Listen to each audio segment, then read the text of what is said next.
राजकीय नर्सिंग कॉलेजों में RHUHS में टीचिंग फैकल्टी के पदों पर प्रशासनिक, वित्तीय व सीधी भर्ती की मांग को लेकर एक दिवसीय धरना।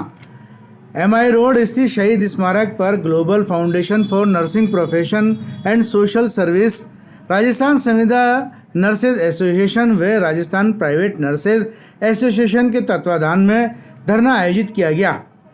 उनकी मांग रखी गई कि खोले गए राजमेश के तहत 25 नए नर्सिंग कॉलेज स्वीकृत किए गए। 8 नर्सिंग कॉलेज व RUHS ऑफ नर्सिंग चला रहा है, मगर अभी तक इन सभी कॉलेजों में नर्सिंग शिक्षकों की भर्ती नहीं हुई है। धरने में बड़ी संख्या में लोग इकट्ठे हुए। धरना एक दिवसीय सांकेतिक था। बाद में सचिवालय में सभी लोग ज्ञापन देने पहुंचे।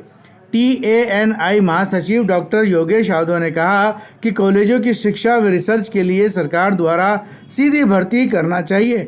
ओम प्रकाश स्वामी ने कहा कि राजस्थान में वर्षों से नर्सिंग शिक्षकों की भर्ती नहीं हुई है। सरकार बेपरवाह हो रही है, जिसकी वजह से बेरोजगार लोग घूम रहे हैं। गिरीश शर्मा ने कहा कि सरकार अगर मांगे नहीं मानती है तो बड़े स्तर पर जन आंदोलन किया जाएगा।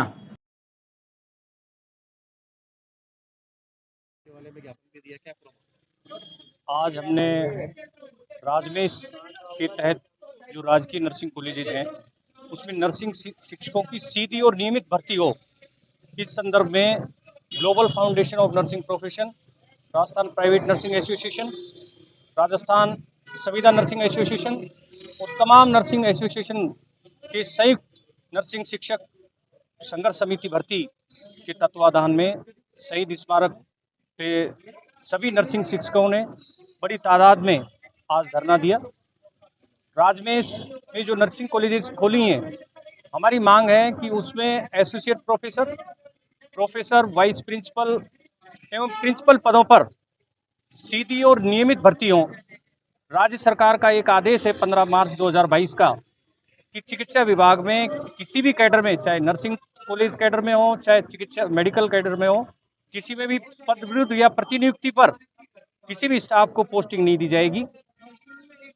हम सरकार से ये मांग करते हैं कि सरकार का जो ये 15 मार्च 2022 का जो आदेश है यही लागू हो जाए, क्योंकि सरकार की मंशा ये है कि जो नर्सिंग कॉलेजेस खोली हैं उसमें लिपापोती करके associate professor, professor, vice principal और प्रिंसिपल के पोस्ट पर पद विरुद्ध और प्रतिनियुक्ति पर ही जो ऑलरेडी हॉस्पिटल में, अस्पताल में कार्यरत नर्सिंग कर्मचारी हैं उन्हीं को इसमें पद विरुद्ध नियुक्ति देना चाहते हैं। इसके विरोध में हम लोगों ने ये धरना दिया है। इसमें जो राजस्थान के नर्सिंग शिक्षक हैं, चाहे वो निजी क्षेत्र में हैं, चाहे सरकारी क्षेत्र में हैं, सभी में इस चीज़ को लेके एक विरोध है और सभी ने इसकी भर्त्सना की है, कड़े शब्दों में निंदा की है। तो हम आपके माध्यम से सरकार से ये मांग करते हैं कि associate professor, professor, vice principal और प्रिंसिपल के पोस्ट पर जो राजमेश में जो नर्सिंग कॉलेजेस खोली हैं तथा जो RUHS कॉलेज ऑफ नर्सिंग है उसमें सीधी एवं नियमित भर्ती हो, और यदि सरकार ने पद विरुद्ध या प्रतिनियुक्ति पर स्टाफ भर्ती की कोशिश की तो इसका हम सब लोगों से चर्चा करके और आगामी रणनीति बनाएंगे। इसमें चाहे हमें धरना प्रदर्शन करना पड़े, लोकतांत्रिक तरीके से, चाहे हमें गांधीवादी तरीके से हमें विरोध करना पड़े, और मजबूरन यदि हमें माननीय सक्षम न्यायालय में भी अगर शरण लेनी पड़ी तो हम वहाँ तक भी जाएंगे और नर्सिंग प्रोफेशन के हितों के लिए एक लंबी लड़ाई लड़ेंगे, ताकि सीधी और नियमित भर्ती हो, जिससे नर्सिंग शिक्षक की को रोजगार मिले तथा नर्सिंग शिक्षा गुणवत्तापूर्वक हो और नर्सिंग छात्रों को भी लाभान्वित हो, तथा अस्पताल में जो पीड़ित मानवता की सेवा के लिए उच्च क्वालिटी के जो नर्सिंग ऑफिसर्स हैं वो उपलब्ध हों, नर्सिंग शिक्षक उपलब्ध हों। ये इस बाबत हम सब ने आज धरना दिया था। उसके बाद हमें जो माननीय मुख्यमंत्री महोदय के जो संयुक्त सचिव हैं, माननीय श्रीमान ललित कुमार जी, उन्होंने ज्ञापन लिया है, हमने उन्हें ज्ञापन दिया है।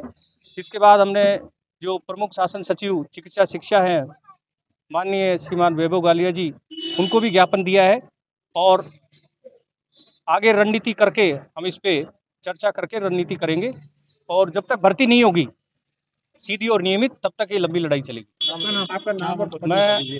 डॉक्टर योगेश यादव हूँ और वर्तमान में अभी train nursing association of India का राजस्थान स्टेट ब्रांच का जनरल सेक्रेटरी। मैं ओम प्रकाश स्वामी, अध्यक्ष global foundation for nursing profession and social services से बात कर रहा हूँ। आज का जो एक दिवसीय धरना है वो डॉक्टर योगेश यादव ने सारी बातें बताई है। आज का जो धरना विशेष रूप से था वो राजमेष के अधीन जो संचालित नर्सिंग कॉलेजें हैं उनमें नियमों में संशोधन करने हेतु किया गया था। साथ ही जो हमारी मांग ये है सभी पदों पे नियमित और सीधी भर्ती की जाए ताकि जो रोज़गार हैं वो सभी बेरोज़गार लोगों को मिल सके। लगभग राजस्थान में 6,000 से 10,000 लोग पोस्ट ग्रेजुएटेड टीचर हैं जो कि इस भर्ती में शामिल होना चाहते हैं, पर राज्य सरकार की मंशा नहीं है जिससे कि वो डायरेक्ट रिक्रूटमेंट के माध्यम से भर्ती करे। वो चाहते हैं कि सीधे ही प्रमोशन का लाभ देते हुए जो पुराने लोग कार्य कर रहे हैं, स्टाफ नर्सेज या नर्सिंग ट्यूटर के पोस्ट पे कार्य कर रहे हैं, उन्हें ही सीधी भर्ती का लाभ दिया जाए।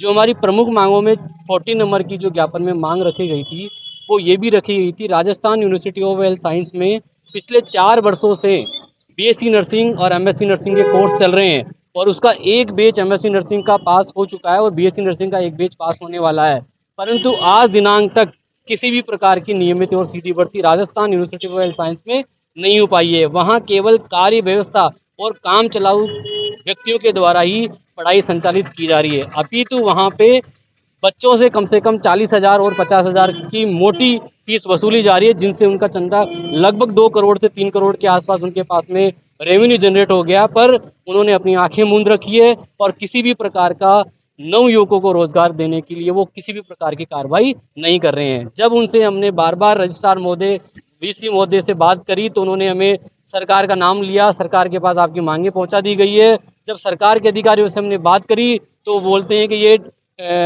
जो Rajasthan university of health science है वो ऑटोनोमस बॉडी है, वो अपनी भर्ती स्वयं करेगी। तो एक तरफ से Rajasthan university of health science सरकार से मांग करती है कि स्वीकृति दी जाए और उधर सरकार कहती है कि वो ऑटोनोमस बॉडी है, वो अपनी भर्ती स्वयं करें।